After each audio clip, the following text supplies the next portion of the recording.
नमस्कार, आज आपण तिखट मिठाची पुरी बनवणार आहोत। त्यासाठी वाटण पाहूया। 1 छोटा चमचा ओवा, 1 छोटा चमचा जिरं, 4 ते 5 हिरव्या मिरच्या, 20 ते 22 लसणाच्या पाकळ्या मिक्सरला फिरवून घ्यायचं आहे।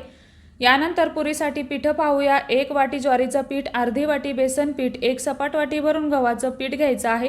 पिठामध्ये घालण्यासाठी 1 मोठा चमचा तीळ, यानंतर चवीनुसार मीठ, अर्धा चमचा हळद, 1 छोटा चमचा हिंग घातलं। आता याच पिठामध्ये 4 मोठे चमचे कडकडीत तेलाचं मोहन घालायचं आहे।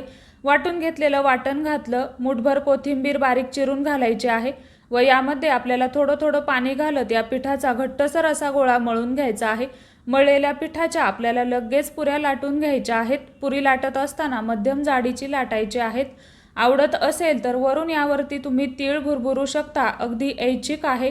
पुरी लाटून झाल्यानंतर इकडे तेल आपल्याला छान कडकडीत गरम करून घ्यायचं आहे व मीडियम गॅसवरती आपल्याला ही पुरी खरपूस अशी तळून घ्यायची आहे। तळलेल्या पुऱ्या 5 ते 6 दिवस आरामात टिकतात। या पुऱ्या तुम्ही प्रवासात सुद्धा नेऊ शकता। कशी वाटली रेसिपी? आवडली तर चॅनलला सबस्क्राईब जरूर करा।